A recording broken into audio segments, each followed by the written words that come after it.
Hello friends, welcome to my channel SP movie explainer. आज हम explain करने वाले हैं फ्रीक्स ऑफ नेचर। ये मूवी 2015 में रिलीज हुई थी। मूवी की स्टार्टिंग में हमें एक टाउन को दिखाया जाता है जहाँ पे 3 तरह की स्पीसीज रह रहे होते हैं, जिनमें से ह्यूमंस, वैम्पायर्स और कुछ ज़ॉम्बीज इस टाउन में रहा करते थे। और इसी टाउन में सबसे टॉप पे वैम्पायर्स होते थे और वो यहाँ पे काफ़ी सुख से रहते थे। उन्हें यहाँ पे बहुत मज़ा आता था और वो यहाँ पे पूरा एंजॉय करते थे। और साथ ही इन वैम्पायर्स को अपना पेट भरने के लिए इन्हें खून की कैंस दिया करते थे ताकि वो किसी भी इंसान का खून ना पिए और उन्हें ना मारे। और वही दूसरे नंबर पे इंसान होते थे जिन्हें वैम्पायर और ज़ॉम्बीज़ दोनों से खतरा था, क्योंकि ज़ॉम्बीज़ जो इन्हें मार करके इनका दिमाग खाया करते थे और वैम्पायर जो कि इनका खून पीते थे। और तीसरे नंबर यानी कि सबसे लास्ट नंबर पे ज़ॉम्बीज़ हुआ करते थे। ज़ॉम्बीज़ को एक जगह पे लॉक करके रखा जाता है, जिसके बाद हमें इसी टाउन में एक कॉलेज सिखाया जाता है जहाँ पे इन तीनों स्पीसीज के बच्चे पढ़ा करते थे। और इसी कॉलेज में हमें एक लड़के को देखते हैं जिसका नाम डैग होता है और डैग को अपनी क्लास पर बहुत ज्यादा पसंद होती है, लेकिन वो लड़की डैग को हमेशा इग्नोर करती थी। वो उसे पसंद नहीं करती थी, इसलिए वो यहाँ से चली जाती है। इसके बाद हमें दूसरी लड़की को दिखाया जाता है और इस लड़की का नाम पेट्रा होता है। पेट्रा अब रात को अपने एक फ्रेंड वैम्पायर के साथ एक पार्टी में गई होती है जहाँ पे 2 वैम्पायर मिलकर के पेट्रा को बाइट कर लेते हैं। के बाद पेट्रा अपने घर आती है और वैम्पायर के बाइट करने की वजह से वो धीरे धीरे करके वैम्पायर के रूप में बदलने लगती है। इसीलिए वो घर में लेटी होती है और अपने फ्रेंड वैम्पायर की कॉल का वेट कर रही होती है, लेकिन बहुत देर हो जाती है। उसके फ्रेंड वैम्पायर का कोई भी कॉल नहीं आता है और ना ही कोई उसका मैसेज आता है। बस ये चीज़ ही करके पेट्रा समझ जाती है कि उसका फ्रेंड वैम्पायर जो उसे सिर्फ चीट कर रहा था, वो उसे धोखा दे रहा था। तो वहीं दूसरी तरफ हमें एक और इंसान को दिखाया जाता है जिसका नाम नेड होता है। और नेड के पेरेंट्स नेड को और उसके भाई को बहुत ज़्यादा डांट रहे होते हैं। इसी वजह से नेड को बहुत गुस्सा आता है और वो अब अपना घर छोड़ करके यहाँ से भाग जाता है। और नेड अब अपने घर से भाग करके सीधे उस जगह पे जाता है जहाँ पे ज़ॉम्बीज़ रहा करते थे। और नेड अब ज़ॉम्बीज़ को देखता है और ज़ॉम्बीज़ बिना कुछ सोचे समझे जो उनका मन कर रहा था वो सब कर रहे थे। उन्हें वहाँ पे कोई भी रोकने टोकने वाला नहीं था। ये चीज़ देख करके नेड को ज़ॉम्बीज़ की लाइफ बहुत अच्छी लगती है और वो ये सोचता है कि काश मैं भी एक ज़ॉम्बी होता और मैं भी अपनी मर्जी से सब कुछ कर सकता था। इसीलिए नेड अब वहीं पे जो एक जॉम्बी लड़की को अपने पास बुलाता है और उससे कहता है कि तुम मुझे काटो। और वो जॉम्बी लड़की ऐसा करती है और वो नेड के पैर में काट लेती है। इस वजह से नेड भी अब एक जॉम्बी बन जाता है। और फिर हमें कुछ सीन रात का सीन दिखाते हैं और हम देखते हैं कि अब इनकी टाउन भी कुछ एलियंस ने अटैक कर दिया है। तभी हम सभी ह्यूमंस की मीटिंग देखते हैं और ह्यूमंस वाली मीटिंग में कह रहे होते हैं कि हमें तो लग रहा है कि इन एलियंस को वैम्पायर्स ने यहाँ पे बुलाया है और वैम्पायर्स ने ही हम लोगों के ऊपर अटैक कराया है ताकि वो हमें जान से मार सके। वहीं दूसरी तरफ अब सभी वैम्पायर्स की भी मीटिंग हो रही होती है, जिनमें सिर्फ वैम्पायर्स को ऐसा लगता है कि इंसानों ने एलियंस को यहाँ पे बुलाया है और हम लोगों के ऊपर अटैक कराया है। जिसके बाद हम ज़ॉम्बीज़ की मीटिंग देखते हैं और ज़ॉम्बीज़ को ऐसा लगता है कि वैम्पायर्स और इंसानों दोनों ने मिलकर के एलियंस को यहाँ बुलाया है और हम लोगों के ऊपर अटैक करवाया है और हम सभी ज़ॉम्बीज़ का वो खात्मा कर सके। और इसी वजह से इन तीनों स्पीसीज के बीच में अब फाइट होने लगती है। इसकी फाइट की वजह से कहीं भी आग लग रही थी, कहीं भी धमाके हो रहे थे और इसी वजह से यहाँ पे पुलिस की गाड़ियाँ भी आती हैं, उन्हें भी जला दिया जाता है और अब इस टाउन में काफी ज्यादा हलचल मच जाती है भाई। और तभी हम ऊपर की तरफ उन एलियंस को देखते हैं। ये लोग अब अपने स्पेसशिप में बैठ कर टाउन की तीनों स्पीसीज को आपस में लड़वा करके काफी ज्यादा एंजॉय कर रहे होते हैं। जिसके बाद हमें अगेन से उस टाउन का सीन दिखाते हैं जहाँ पे हम डैग को देखते हैं और डैग के पास अब उसकी फ्रेंड आई होती है और वो डैग से कहती है कि हमें कहीं घूमने चलना है। जिसके बाद डैग अपने फ्रेंड को लेकर के एक रूम में जाता है जहाँ में बैठ के डैग और उसकी फ्रेंड बात कर रहे होते हैं। लेकिन इसी समय हम देखते हैं कि एक वैम्पायर ने अब इनकी रूम में आकर के इन लोगों के ऊपर हमला कर दिया है और वो वैम्पायर अब इन लोगों के पीछे पड़ा है। इसीलिए डैग और उसकी फ्रेंड यहाँ से भाग करके सीधे एक घर की तरफ जाते हैं और डैग और उसकी फ्रेंड अब इस घर के अंदर एंटर करते हैं जहाँ पे वो नोटिस करते हैं कि यहाँ पे ज़ॉम्बीज़ की एक सीक्रेट मीटिंग चल रही होती है। और ये ज़ॉम्बीज़ अब इन लोगों को देखते हैं, तब इन लोगों के ऊपर हमला करने के लिए वो इनके पास आ रहे होते हैं। लेकिन इसी समय हम देखते हैं कि अब इस घर को चारों तरफ से वैम्पायर्स ने घेर लिया होता है और वो वैम्पायर्स अब इस घर की खिड़की दरवाजों को तोड़ करके इस घर के अंदर घुस आए हैं और सभी ज़ॉम्बीज़ और वैम्पायर्स के बीच में फाइट होने लगती है। उसी समय हम देखते हैं कि इस घर के अंदर अब पुलिस की गाड़ी भी आ जाती है जो सभी लोगों को बहुत मारती है, जिस वजह से यहाँ पे काफी सारे लोगों की मौत हो जाती है, जिनमें से अब सिर्फ 3 लोग ही बचते हैं, पेट्रा, नेड और डैग। अब इन तीनों के बीच में फाइट होने जा रही होती है। उसी समय ये लोग देखते हैं कि बाहर से इनकी तरफ एक सफेद लाइट पड़ती है और जब ये तीनों अब उस सफेद लाइट को देखते हैं तब ये लोग नोटिस करते हैं कि अब आसमान से एलियंस जमीन पे आ गए और वो यहाँ से अब सभी इंसानों, सभी वैम्पायर्स और सभी ज़ॉम्बीज़ को किडनैप करके ले जा रहे हैं। उसी समय हम डैग को देखते हैं जिससे अब ध्यान आता है कि ये घर तो मेरे पियानो टीचर का है और मुझे ऐसा लग रहा है कि वो अपनी जान बचाने के लिए इस घर में बने हुए बेसमेंट में छुपे हुए हैं। इसीलिए डैग अब उस बेसमेंट के दरवाजे के पास जाता है और अपने टीचर से रिक्वेस्ट करता है कि प्लीज दरवाजे को खोल दीजिए और हमारी जान बचाइए। तब डेक काफी रिक्वेस्ट करता है, जिसमें जैसे डेक का पियानो टीचर उस दरवाजे को ओपन करता है और पेट्रा, डेक और नेट ये तीनों अब बेसमेंट में चले जाते हैं, जहाँ पे डेक अपने पियानो टीचर और उनकी मदर को देखता है। ये लोग इसी बेसमेंट में छुपे होते हैं। उसी समय डेक अब यहाँ की बनी हुई विंडो से एलियंस को देखने की कोशिश करता है और उस विंडो पे जम जाता है, लेकिन तब तक यहाँ पेट्रा और नेट को देखते हैं। ये लोग उस पियानो टीचर और उसकी मदर को जान से मार डालते हैं और उन्हें अपना खाना बना लेते हैं। और डेक अब जैसे ही ये चीज़ देखता है वो इन लोगों के ऊपर बहुत गुस्सा करता है और उनसे कहता है कि तुम लोगों ने ये सब क्या किया है। जिसके बाद ये तीनों मिलकर के इस बेसमेंट को पूरा साफ करते हैं और फिर बैठ की बात करते हैं, जिसके बाद ये तीनों बहुत ही अच्छी दोस्त बन जाते हैं।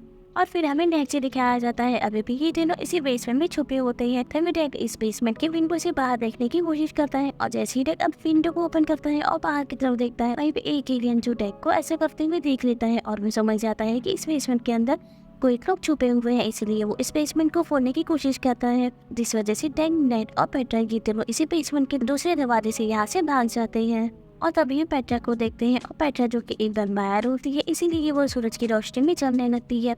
तभी हम डेक को देखते हैं और डेक अब पेट्रा को जलने से बचाने के लिए अपने सारे कपड़े उतार करके पेट्रा को पहना देता है और अपना ही वो यहाँ पे बिना कपड़ों के ही रहता है। इसके बाद हम देखते हैं कि अब यहाँ पे चारों तरफ से धुआं ही धुआं होता है, जिस वजह से ये तीनों अलग अलग हो जाते हैं। तभी हम थोड़ी देर बाद पेट्रा को देखते हैं और पेट्रा अब नेट को ढूंढ लेती है।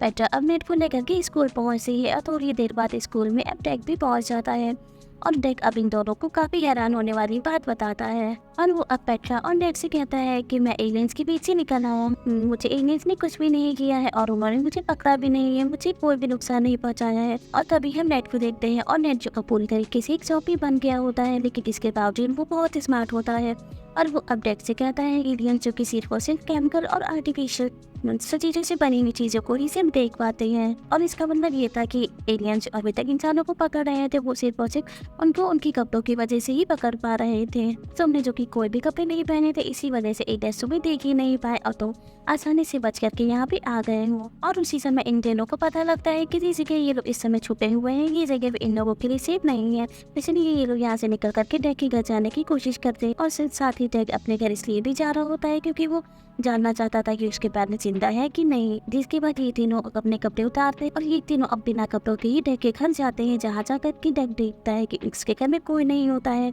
उसे उसके पेरेंट्स कहीं भी नहीं मिलते हैं, जिस वजह से डेक बहुत ज़्यादा परेशान हो जाता है और काफ़ी दुखी हो जाता है। जिसके बाद ये तीनों यहाँ पे कॉटन के बिना केमिकल वाले कपड़े पहन करके बैठ जाते हैं और इन्हें ऐसा लगता है कि एलियंस अब इन्हें नहीं पकड़ पाए क्योंकि अभी ने कोई भी केमिकल वाला कपड़ा नहीं पहना हुआ है। लेकिन इसी समय यहाँ पे एक एलियन आ जाता है और वो ना जाने कैसे नेट को पकड़ने लगता है। कुछ भी पेट्रा अब नेट को बचाने के लिए उस एलियंस के टेंटिकल्स के टुकड़े टुकड़े कर देती है, लेकिन इसके बावजूद वो एलियन नेट को यहाँ से पकड़ के लेके चला जाता है। वो घर में अब सिर्फ पेट्रा और डेक ही बसते हैं और ये लोग काफी उदास होते हैं और ये लोग सोच रहे होते हैं कि ना जाने कैसे एलियन डेट को पकड़ के ले गया है। लेकिन तभी लोग नोटिस करते हैं कि दोबारा से डेट अब वापस आ जाता है और नेट अब वापस आकर के इन दोनों से कहता है कि शायद तुम दोनों ने मिलकर के उस एलियन को जान से मार ही दिया था और जब तुम लोगों ने एलियन के टेंटिकल्स के टुकड़े टुकड़े कर लिए थे उसके बाद एलियन मुझे लेकर के जा रहा, लेकिन टाउन के बीचों बीच उसने मुझे छोड़ दिया और मैं उन एलियंस के मेन जगह पे तो पहुंच ही नहीं पाया था, शायद वो एलियंस वहीं पे खत्म हो गया था और उस वहीं से मैं तुम्हारे घर वापस आ गया हूँ। साथ ही नेट अब डेक और पेट्रा को ये भी बताता है कि वो एलियंस यहाँ पे एक केमिकल की तलाश में आए हैं और ये वही केमिकल है जो कि हमारी कोच की मीट फैक्ट्री में हमें मिल सकता है, क्योंकि हमारा कोच उस केमिकल की मदद से घोड़े की डिसीज को बदल करके उसमें चिकन जैसा टेस्ट लाता है और घोड़े की डिसीज को हम चिकन समझ करके अपने सैंडविच में लगाकर खा रहे थे और इतने चालू से हम घोड़े के ही डिसीज को खा रहे थे। और ये बात सुन करके पेट्रा और डेक बहुत ज्यादा हैरान हो जाते हैं और इन लोगों को बहुत ज्यादा अजीब सा लगने लगता है। जिसके बाद ये तीनों मिल करके अब अपनी कोच मीट फैक्ट्री के पास जाते हैं, जहाँ पे वो अपने कोच से मिलते हैं और उनसे मदद मांग रहे होते हैं। लेकिन तभी इनका कोच जो इन्हें अपनी फैक्ट्री से बाहर निकाल देता है और उसी समय इन तीनों के सामने एक एलियन आ जाता है और वो एक इन तीनों को किडनैप करके शहर के एक दूसरे हिस्से में डाल देता है, जहाँ पे टाउन के बाकी सारे लोग थे। यहाँ पे एलियंस ने इन स्पीसीज के 3 हिस्से किए होते हैं, वह पेरेंट्स के, ह्यूमंस के और ज़ॉम्बीज के। उसी समय हम डेक को देखते हैं और डेक यहाँ पे अपने पेरेंट्स को देख करके बहुत ज्यादा खुश हो जाता है। वहीं दूसरी तरफ अब हम पेट्रा को देखते हैं और पेट्रा अब अपने वैम्पायर्स के हिस्से में होती है जहाँ पे वो अपने वैम्पायर दोस्त को देखती है और पेट्रा का वैम्पायर दोस्त पेट्रा को देख करके बहुत खुश होता है और वो अब पेट्रा से कहता है कि तुम अभी अभी बाहर से आई हो तो तुम्हारे शरीर के अंदर बहुत सारा खून होगा, तो प्लीज तुम मुझे थोड़ा सा खून दे दो। ये बात सुन करके पेट्रा को बहुत गुस्सा आता है और वो बहुत भड़क जाती है, जिस वजह से वो अपने वैम्पायर दोस्त को बहुत मारती है। वहीं अब हम जॉम्बीज के हिस्से में नेट को देखते हैं और नेट अब यहाँ पे ये दिमाग लगा रहा होता है जॉम्बीज के हिस्से में बने हुए इस फील्ड के एरिया को तोड़ा कैसे जाए जिसको एलियंस ने बनाया है। लेकिन तभी उसे ध्यान आता है कि अगर ये सभी लोग मिलकर के इस फील्ड को तोड़ने की कोशिश करें तो फिर ये फील्ड इसलिए टूट सकती है जो कि एलियंस ने बनाई है। और यही बात नेट अब अपने तीनों स्पीसीज को बताता है, यानी कि ज़ॉम्बीज़, वैम्पायर्स और इंसानों को। और ये बात सुनकर के तीनों स्पीसीज इसी से एंट्री करते हैं और अब ये तीनों स्पीसीज यानी कि ज़ॉम्बीज़, वैम्पायर और इंसान तीनों मिलकर के इस फील्ड को तोड़ने की कोशिश करते हैं और एक साथ अटैक करते हैं और फाइनली ये फील्ड टूट भी जाती है। और फील्ड टूटने की वजह से ये सभी आजाद हो जाते हैं, जिसके बाद ये तीनों स्पीसीज यहाँ से फौरन से भाग करके उस कोच की फैक्ट्री में चले जाते हैं। और तभी कीरो नोटिस करते हैं कि अब इस कोच की फैक्ट्री में भी एलियंस ने अटैक कर दिया है। उसी समय हम कोच को देखते हैं जो अब उसी समय अपने उस केमिकल को रिलीज करता है। इस केमिकल को ये एलियंस यहाँ पे लेने आए होते हैं और जैसे ही एलियन इस केमिकल को रिलीज होते हुए देखते हैं तब वो सभी एलियंस इस केमिकल के पास आते हैं और उसकी स्मेल लेते हैं। और जैसे ही ये केमिकल अब ये लोग स्मेल करते हैं तभी ये सभी एलियंस अपने डीएनए रूप में आ जाते हैं। इनके छोटे छोटे से टुकड़े होते हैं और फिर ये एलियंस के सभी छोटे छोटे टुकड़े इस केमिकल में जा करके मिक्स हो जाते हैं और ये सारे टुकड़े इस केमिकल में मिक्स होने के बाद इससे एक बहुत बड़ा सा एलियन बनता है जो कि व्हाइट कलर का होता है। और अब ये चीज देख करके यहाँ पे तीनों स्पीसीज बहुत ज्यादा डर जाते हैं और पहले तो ये एलियंस इन सभी लोगों को थैंक यू बोलता है, लेकिन थोड़ी ही देर बाद ये एलियंस इन लोगों के ऊपर बहुत ज्यादा भड़क जाता है।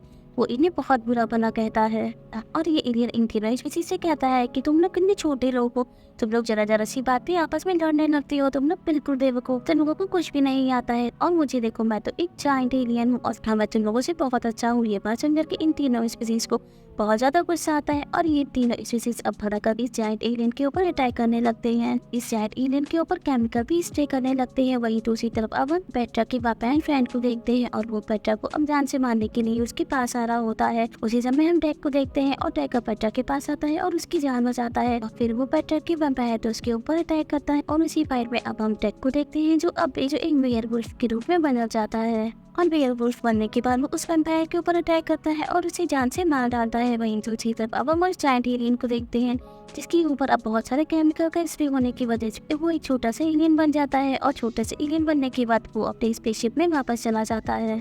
तो ये एलियन अपने स्पेसशिप को लेकर के यहाँ से जाने लगता है, लेकिन जाने से पहले वो एलियन इन लोगों के ऊपर एक बॉम्ब फेंक करके जाता है और ये बॉम्ब जैसे ही वो ऊपर से नीचे गिरता है तो जोरी से डेड अब इस बॉम्ब को अपने हाथ में कैच कर लेता है और नेट अब उस बॉम्ब को डेक की तरफ फेंकता है और डेक उस बॉम्ब को कैच कर लेता है, जिसके बाद डेक अपनी पूरी पावर लगा करके उस बॉम्ब को दोबारा से उसी स्पेसशिप में फेंक देता है और फिर थोड़ी देर बाद वो स्पेसशिप और बहुत ही बुरी तरीके से ब्लास्ट हो जाता है। और स्पेसशिप ब्लास्ट होने की वजह से इसमें जितने भी एलियंस होते हैं वो सब भी अब खत्म हो जाते हैं और इसी के साथ अब इस टाउन में सब कुछ सही हो जाता है और दोबारा से अब ये तीनों स्पीसीज आपस में मिलकर के सही से रह रहे होते हैं और तीनों स्पीसीज के बच्चे जो इसी स्कूल में पढ़ रहे होते हैं और सभी की आपस में फ्रेंडशिप भी अच्छी हो जाती है और इसी के साथ इस मूवी की एंडिंग हो जाती है। Thank you for watching.